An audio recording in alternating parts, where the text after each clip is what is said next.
Good afternoon friends.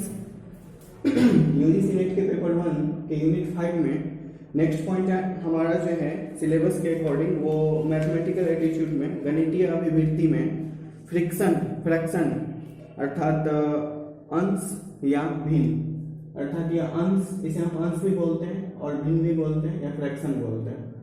अंश या भिन्न को हम लोग हिस्सा भी बोल सकते हैं।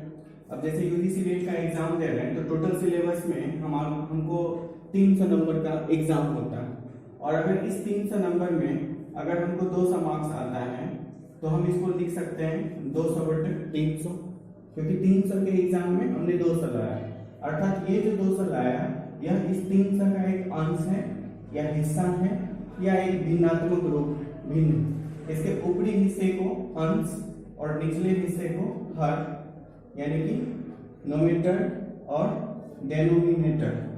इस तरह से अंश और हर को हम दो रूपों में समझ सकते हैं, अतः इसे हम अंश भी कहते हैं, भिन्न भी कहते हैं और इसी को अंग्रेजी में फ्रैक्शन कहा जाता है और इसके ऊपरी हिस्से को अंश और निचले हिस्से को हर कहा जाता है। तो फ्रैक्शन की जब हम बात करते हैं तो अंश, हिस्सा, भिन्न, ये हमको समझ में आ गया। अब अगर इसके हम एक चित्रात्मक रूप की बात करते हैं, जैसे इसको अगर हम छोटा करते हैं, काटने की कोशिश करते हैं, तो कितना आ रहा है 2/3। इस 2/3 को अगर चित्र के रूप में देखते हैं तो यह एक स्ट्रक्चर है जिसमें 3 समान आकृतियां बनी हुई, इसमें से दो अगर ये 300 वर्ड का स्ट्रक्चर है जो 100, 100, 200, 100, 300 मान लें कि इसमें से हमने 200 मार्क्स लाया, तो हमारा कहने का मतलब हम 2/3 मार्क्स लाया, या 2/3 को हम इस तरह से भी इंडिकेट कर सकते हैं। यह जो स्ट्रक्चर है, इस स्ट्रक्चर में 100 नहीं भी माने, अगर इसको हम टोटल एक स्ट्रक्चर माने जिसके 3 बराबर भाग थे, तो इस 3 बराबर भाग में 2 भाग कलरफुल कर दिए क्योंकि ये 2/3 है। अगर यही सपोज दैट एक पूर्णांक 1/3 है तो इसका मतलब एक भाग जो है पूरा भरा हुआ, या एक भाग जो है वो पूरा भरा हुआ, ये भी 3 स्ट्रक्चर 3 छोटे छोटे भागों में होगा, जबकि दूसरा का एक ही पार्ट भरा हुआ होगा। ये एक पूर्णांक मीन्स एक पूरा और 1/3, यानी कि इस 3 का एक हिस्सा। तो इस तरह से चित्रात्मक रूप में हम फ्रैक्शन को इस तरह से देखते हैं, भिन्नात्मक रूप में इसे नोमेरेटर और डेनोमिनेटर के रूप में देखते हैं और इसे भिन्न भी बोलते हैं, इसे अंश और हिस्सा भी कहते हैं। तो इस तरह से हम ये बेसिक इंफॉर्मेशन है जो फ्रैक्शन का, उसे हम समझ गए। अब हम देखते हैं कि हमारे सिलेबस में यह फ्रैक्शन जो दिया है गणितीय अभिव्यक्ति के रूप में, तो इससे संबंधित जो प्रश्न आता है वो मुख्य रूप से या तो एलसीएम के लिए आएगा, फ्रैक्शन का एलसीएम या फ्रैक्शन का एचसीएफ या फ्रैक्शन का जोड़, घटाव, गुणा, भाग, यही आ सकता है। कभी कभी कंपैरिजन ऑफ द फ्रैक्शन आ सकता है, मतलब भिन्नों का एक तुलनात्मक अध्ययन निकालने के लिए। सबसे पहले हम एलसीएम को समझते हैं, क्योंकि फ्रैक्शन ऑफ एलसीएम जो होगा वो हमको अगर एलसीएम निकालना आता है, एलसीएम को अगर हम देखें एग्जांपल के लिए, जैसे कि हम 8 का एलसीएम चाह रहे हैं और 8 का हम एलसीएम निकालते हैं। एक बेसिक बता रहे हैं, वैसे तो आप लोग सभी जानते ही होंगे कि एलसीएम कैसे निकलता है, एचसीएफ कैसे निकलता है, लेकिन हम एक फ्रैक्शन का एलसीएम या एचसीएफ के थ्रू हम यह बताने की कोशिश कर रहे हैं। तो एट फर्स्ट एलसीएम को देखते हैं और एचसीएफ को देखते हैं। तो यह जो हमारा 8 का है, तो 8 का ही जब हम एलसीएम निकाल रहे होते हैं तो यह जो होता है क्या लिखा, लोवेस्ट कॉमन, इसको लोवेस्ट कॉमन मल्टीपल कहा जाता है, या लोवेस्ट भी होता है, लीस्ट भी होता है, स्मॉलेस्ट भी होता है। तो एक छोटा सा जो मल्टीपल का एक छोटा स्वरूप है वो निकालना है। तो 8 का जो पहाड़ा होगा, लेकिन वो छोटा स्वरूप, वो हमको एलसीएम के रूप में निकलेगा। एचसीएफ क्या होगा कि 8 को जो विभाजित कर रहा होगा, जो ऐसी छोटी सी हाईएस्ट कॉमन फैक्टर लिखा हुआ है, यानी बड़ी से बड़ी जो कॉमन फैक्टर है जो इसे तोड़ रहा हो।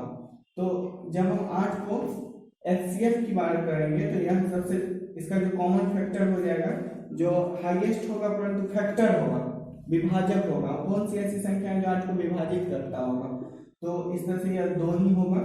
तो एचसीएफ, और जब एलसीएम की बात की इसके गुणक हमको निकालना पड़ता है, ये 8 के जो गुणक है 16, 32, तो इस तरह से इसके गुणक निकालते हैं और इसमें हम इसके विभाजक निकालते हैं। ये हमको याद रखना है कि ये इसका एक गुणक होता है और ये इसका विभाजक होता है। दोस्तों हमको ना HCF है मेरे सिलेबस में, ना HCF है, बट हम एक ओवरव्यू दे दिए LCM और HCF का। अब आ जाते हैं हम फ्रैक्शन का LCM कैसे निकालेंगे। तो जब भी हम फ्रैक्शन का LCM निकाल रहे होंगे तो सबसे ऊपरी पार्ट जो होता है जिसको अंश बोलते हैं, ऊपर वाले का LCM निकालेंगे और नीचे वाले का HCF निकालेंगे। तो इसको हम एक उदाहरण के स्वरूप में देखते हैं। इसको हम अभी मिटा देते हैं क्योंकि आगे जो है HCF इसको भी करके दिखाएंगे और उसके बाद है हमको फ्रैक्शन का जोड़ घटाव गुना भाग हमें करके दिखाना है, ताकि हम स्पष्ट रूप से फ्रैक्शन पे आने वाले जो भी प्रश्न है उसे हम समझ सकें और हल कर सकें। आप इसको एक उदाहरण के रूप में देखिए। जैसे यहाँ पे कुछ भिन्न लिया हुआ है, जैसे 4/7 और 11/14 एंड 8/11। तो अगर इसका हम LCM ऑफ द फ्रैक्शन निकालेंगे, इसका हम LCM निकालेंगे तो क्या करेंगे, ऊपर वाले का LCM निकालेंगे। ये 4, 11 और 8 का हम LCM निकालेंगे। तो LCM हम निकाल रहे हैं इसका, इस तरह से हम इसका LCM तो आप सभी को आ ही रहा होगा निकालने के लिए। इसको फिर हम गुना कर लेंगे, 2 गुना 2 गुना 11 गुना 2, तो 2 गुना 4 गुना 8 गुना 11 88। ये हो गया हमारा ऊपर वाले का LCM। और नीचे वाले का क्या निकालेंगे, HCF। थर्ड का क्या निकालेंगे, HCF। तो HCF इसका हम निकाल लेंगे। तो किसी भी तरह से इसको HCF निकालेंगे तो 11 है, ये तो कोई कटने वाला है ही नहीं, 11 का विभाजित संख्या तो है ही नहीं, इसका HCF कहीं ना कहीं से 1 ही हो जाएगा। ठीक है, तो यह 88/1 यानी कि 88 यही हमारा हो जाएगा इस भिन्नों का, ये फ्रैक्शन है। तो फ्रैक्शन का जो LCM निकाले हम इस रूप में निकालें। अब इसी का अगर हम HCF निकालते हैं, प्रश्न यही रहेगा, और इसका हमको क्या निकालना है, HCF। ठीक है, अब हम यहाँ पे LCM के जगह पे फ्रैक्शन ऑफ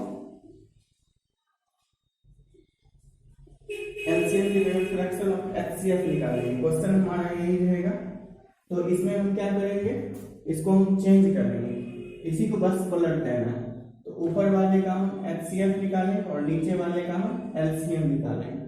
ऊपर वाले का HCF, अब इसका आपको HCF निकालना है, इसका 4, 11 और 8 का निकाल के देखते हैं। इसमें भी 11 है, जो 11, 4 और 8 का तो 2 या 4 हो जाएगा, परंतु 11 होने के कारण इसका जो HCF निकलेगा वो क्या निकलेगा, 1 निकलेगा, क्योंकि 11 तो किसी से विभाजित होती नहीं है, तो 1 ही हो जाएगा इसका HCF। 4, 11 और 8 का जो HCF निकालेंगे तो 1 ही हो जाएगा। अब आ गया नीचे का LCM निकालना है, तो 7, 14 और 11 का LCM निकाल लीजिए। 7, 2, 11, तो कुछ लगने वाला है नहीं, 7 गुना 14 गुना 11, तो 14 गुना 11, ये हो गया आपको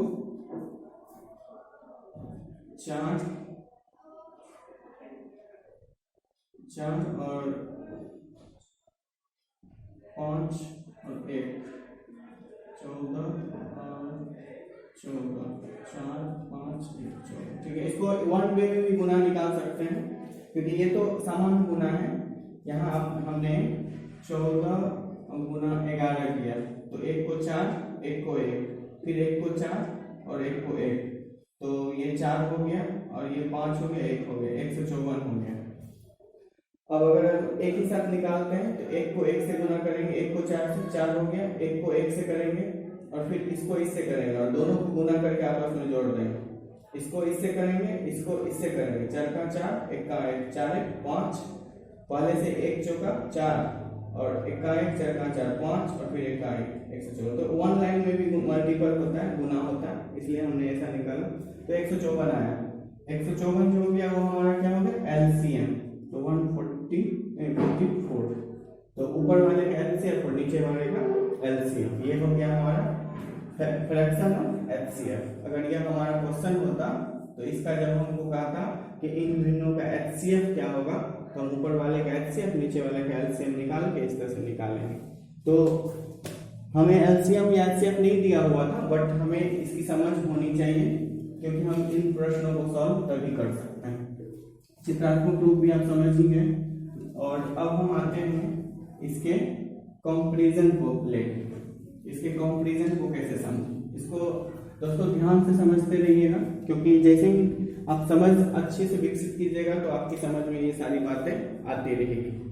तो अब हम यहाँ देखते हैं कि कंपैरिजन कैसे करते हैं। जैसे 4/7 और 11/14, इस दोनों में कंपैरिजन करना है आपको कि कौन बड़ा है कौन छोटा है। तो एक विधि है भाग विधि, देख लीजिए यहाँ एक विधि लिखा हुआ भाग विधि। तो हम क्या करेंगे, 4 में 7 से भाग देंगे, नहीं लग रहा है 0 देंगे, तो 7 चौक 8, 7 6 42, 6 बार में ज्यादा हो जाएगा, 7 5 35, फिर 5 बच रहा है, नहीं लग रहा है 0, और 49। तो ये हो गया हमारा 0.57। अब इसको देखते हैं, 11 में 14 से नहीं लग रहा है 0, 14 को अब हम अगर कितना में पढ़ेंगे,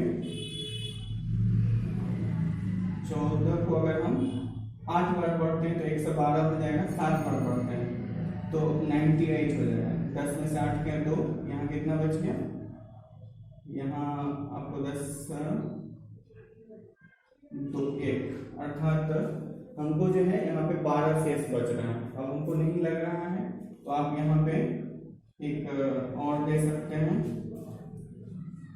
अब 100,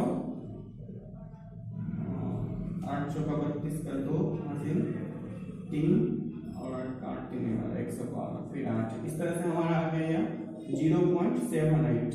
तो बड़ी या 0.57 हो गया या 0.78 हो गया, तो यह बड़ी हो गई और यह छोटी हो गई। तो जब भी हमें कंपैरिजन ऑफ द फ्रैक्शन आएगा तो हम एक विधि है भाग विधि, इससे हम समझ सकते हैं। अब दूसरी विधि हम इसको देखते हैं। एक विधि आप समझ गए कि भाग देना है, हमको भाग देके समझना है कौन बड़ी है कौन छोटी है, क्या सामान्य विधि है। अब इसी का एक दूसरा स्वरूप देखते हैं हम। दूसरा हम लिखा है कि जब अंश और हर का अंतर समान हो, इसको ठीक से समझिएगा। यहाँ देखिए ये हुआ हमारा अंश और ये हुआ हमारा हर, तो 7 और 4 का अंतर कितना है, 3 का। इसमें दोनों में 3 का अंतर है, 4 3 7। और इसको देखिए 11 और 14 में, 11 और 14 के बीच में कितना का अंतर है, 3 का। अर्थात जब अंश और हर के अंतर समान, अंतर में घटा दिया, 7 में से 4 घटाया 3 बच रहा, 14 में से 11 गया 3 बच रहा। तो ये जो अंतर जब समान हो गया, अंतर जब समान हो तो छोटा अंश जो होता है वो छोटा होता है, जो छोटा अंश और हर होगा।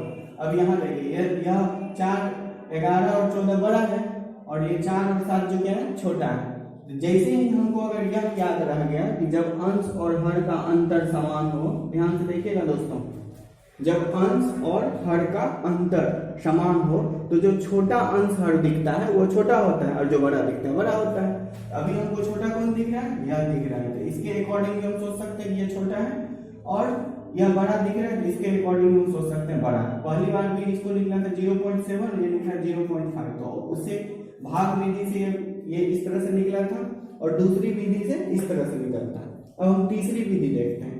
तीसरा विधि क्या कह रहा है कि जब हर अंश से छोटा हो, या हर है या अंश है, तो अंश से हर क्या होना चाहिए, छोटा होना चाहिए। तो छोटा के बारे में हम सोचते हैं कि छोटा तो यह नहीं है, कोई दूसरा एग्जाम्पल लेते हैं। दूसरा एग्जाम्पल हम लेते हैं जैसे 11/7 और 17/13। इसमें क्या है कि ये 11 से ये छोटा है, 17 से ये छोटा है। हाँ, तो अब हम यहाँ आते हैं, जब हर अंश से छोटा हो, तो अभी हर जो है अंश से छोटा है और अंतर इक्विवेलेंट हो, 11 और 7 का डिफरेंट 4 है, 17 और 13 का डिफरेंट भी 4 है। तो इसका जब डिफरेंट सेम है, ठीक है, तो यह पोजीशन जो है हमारा 3 टर्म्स के लिए सही है। तो इस कंडीशन में जो छोटा आंसर होता है वो बड़ा होता है, तो छोटा अंश और हर होता है, यानी कि छोटा जो अंश और हर होता है वो बड़ा भिन्न होता है। तो जो छोटा होता है ज्यादा वो बड़ा होता है। इसमें छोटा कौन है, 17 और 13 कंपेरिजन करें और 11 और 7 को कंपेरिजन करें तो छोटा अंश और बड़ा होता है। यहाँ तो यह एडजस्ट नहीं हो रहा है, जब अंश और हर को एक मिनट फ्रेंड्स।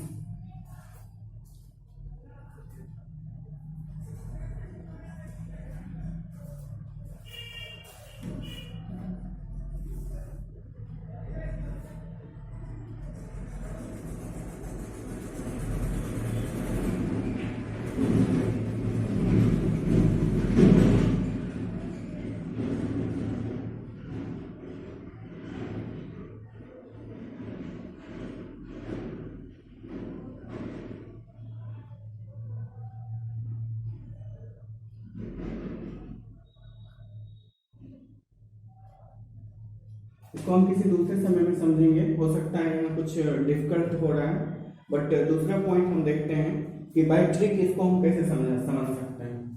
तो बाय ट्रिक हमको समझने के लिए एक शॉर्ट ट्रिक हम बताना चाह रहे हैं कि किसी भी कंडीशन में जब एक इस शॉर्ट ट्रिक का आप उपयोग करते हैं तो आपको तुरंत पता चल जाएगा कि कोई किस तरह से बड़ा है या कोई किस तरह से छोटा है।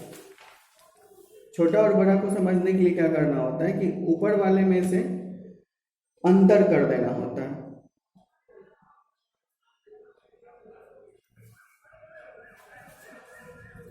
यह हमारा अंतर दोनों का कितना आ रहा है, तो 4 आ रहा है। और तो 4 से अंतर से हमको क्या करना है कि अंश में भाग देना है। अंश क्या है हमारा, अंश है हमारा 11। तो 4 गुना 8 और 3 फिर नहीं लग रहा है 0.0728, तो 2 0 20 खत्म, यानी कि 2.7। एक भी बिंदु हम ले सकते थे, ये आ रहा है हमारा 2.7। और इसको दूसरी तरफ से सोचें तो इसका डिफरेंट कितना है 4। तो इसमें भी हम क्या करेंगे, पहले हम अंतर कर लेंगे, पहले हम अंश को हर में से अंतर कर लेंगे, फिर अंतर से अंश में भाग देंगे, तो 17 से देंगे इसमें। तो 4 चौका 16, 1 और 0.2, ये आ रहा है हमारा 4.2, ये आ रहा है 2.7, ये आ रहा है 4.2। तो इस कंडीशन से भी हम बड़ा और छोटा को गिन सकते हैं। यहाँ पर सबसे शॉर्ट ट्रिक यही होता है। कभी भी किसी भी हर की बात करें, कोई दूसरा एग्जाम्पल लेके देखें, कोई भी, अभी इस एग्जाम्पल को ही फिर से समझ लीजिए कि 11 और 7 है, तो 11 और 7 में से क्या करेंगे हम, जो 11 में से 7 का अंतर देखेंगे, तो अंतर हमारा कितना है 4 का। तो उस 4 से अंश से भाग देंगे, अंश में भाग देंगे, अंश है हमारा 11, तो ये आ गया हमारा 2.7। और फिर दूसरा इसका अंतर निकालते हैं, तो इसका अंतर आ रहा है फिर 4, उसमें हम क्या करेंगे फिर 17 से देंगे, तो 4 गुना 8, ये आ रहा है हमारा 4.2। तो इस व्यू से भी आप किसी को तुरंत बड़ा और तुरंत छोटा के रूप में इंडिकेट कर सकते हैं कि कौन सा फ्रैक्शन जो है बड़ा है, कौन सा फ्रैक्शन छोटा है। इस बड़ा और छोटा को एडजस्टमेंट करने से आप इसको आरोही क्रम और इसको अवरोही क्रम के रूप में भी आप सजा सकते हैं। ये भी प्रश्न फ्रैक्शन से आ सकता है कि कौन सा फ्रैक्शन आरोही क्रम और अवरोही क्रम के रूप में सजा हुआ है, इसे देखिए और पहचानिए, या कुछ भिन्नों को दे देगा उसमें से कहेगा इसे पहचानने की कोशिश कीजिए कि कौन सा भिन्न जो है वो आरोही क्रम अवरोही क्रम में लगा हुआ है, या कुछ भिन्नों को देखे उसको यह भी कह सकता है कि इसको आरोही क्रम अवरोही क्रम में सजाइए। अब हम आते हैं कि फ्रैक्शन का जोड़ घटाव को क्या करना है।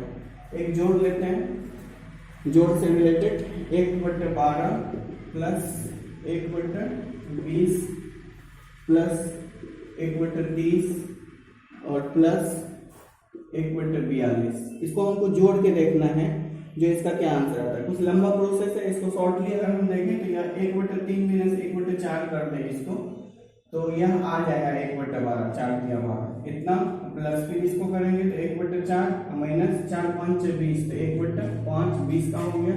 फिर प्लस 30 का करेंगे तो 1/5 माइनस 1/6, फिर इसका करेंगे 1/6 माइनस 1/7। अब इसको देखें तो यह माइनस में और यह प्लस में, यह एक दूसरे को काटता जाएगा, काटता जाने का यहाँ तक कट जाएगा। अब हमारा शेष क्या बच रहा है 1/3 और ये माइनस 1/7। सिर्फ इतना ही अगर हम करेंगे तो इस क्वेश्चन का सॉल्व हो जाएगा। तो 7 3 का हम लॉसो निकाल लेंगे, तो लॉसो हो गया हमारा 21 और 7 में से 3 गया तो 7 में से 3 गया तो 4, 4/21 हमारा आंसर हो जाएगा। तो इस तरह से हम जोड़ भी निकाल सकते हैं।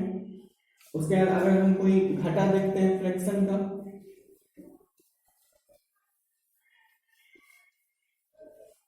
घटाओ का प्रश्न देखते हैं फ्रैक्शन का कोई।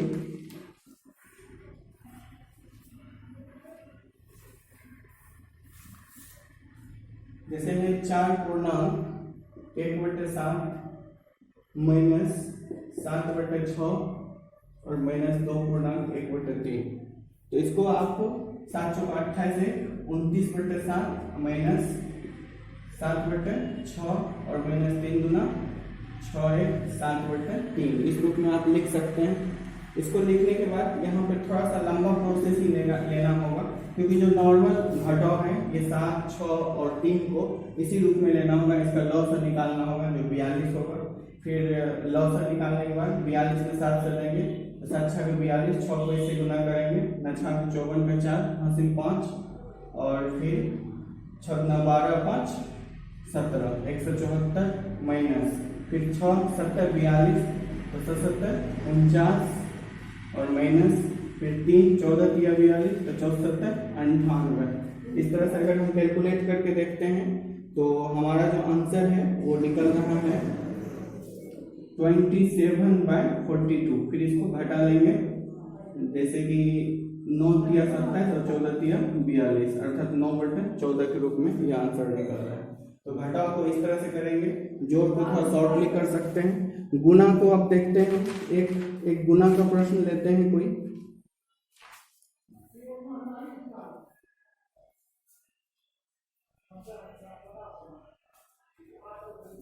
गुना का एक प्रश्न लेते हैं हम, आइए देखते हैं। जैसे कि 1 - 1/3 into 1 - 1/4 into 1 - 1/5 into 1 - 1/6 dot dot dot 1 - 1/50 मान लीजिए कि इस तरह से दिया हुआ है। अब हमको ये निकालना है, एक प्रकार का गुना है। तो इसको हम अगर करके देखें 3 का 3 में से 1 गया, ये हो गया हमारा 2/3, ठीक है। और गुना 3/4 गुना 5 का 5 में से 1 गया 4/5 गुना 5/6 और गुना डॉट डॉट ये हो जाएगा, ये हो गया हमारा 49/50। जाहिर है। अब इसको काटने की बात करते हैं तो ये इसको ये इसको ये इसको ये इसको, अर्थात यहाँ जो होगा वो इसको काट देगा। तो बच क्या है हमारा 2/50। तो 25 गुना 50 अर्थात 1/25। तो इस रूप में हमारा शॉर्टली आंसर निकल सकता है। तो फ्रैक्शन का जो गुना होगा वो इस रूप में ही होगा लगभग। तो इसको भी आप देख लीजिएगा। अब एक क्वेश्चन हम भाग को देख लेते हैं। तो इस तरह से फ्रैक्शन का जोड़ घटाव गुना भाग LCM HCF और डिफरेंट कंपैरिजन एंड फिगर इतना ही पूछता है। अब इसके लिए आश्वस्त होइएगा। अब भाग की बात करते हैं तो भाग जो होता है फ्रैक्शन का बहुत इजी होता है, because 4/6 suppose that divided by 5/9 लिखा हुआ है। तो इसको हम जस्ट पलट देंगे, जैसे 4/6 इंटू कर देंगे 9/5 हो जाएगा 9/5। अब इसको काट देंगे 3 3 9 3 दूना 6 2 दूना 4 और कुछ तो नहीं कर सकता है, ये 5 है ये 3 है ये सब कट चुका है। तो 3 दूना 6/5 हमारा आंसर हो जाता है, बस और कुछ नहीं करना है। इस तरह से हमारा जो फ्रैक्शन है उस फ्रैक्शन का जोड़ घटाव गुना भाग इस रूप में पूछा गया। LCM और HCF भी पूछेगा। और जो शॉर्टली ट्रिक बताए हैं कभी भी शॉर्टली ट्रिक अपना सकते हैं आप। जैसे 4 और 6 का अंतर कितना हुआ 2 में हम 4 से भगा देंगे 2 दूना 4 तो ये 2 आ गया। और इसको करेंगे 9 में से 5 गया तो क्या बचेगा 4 में फिर हम क्या करेंगे 5 यहाँ रख देंगे 1 से देंगे।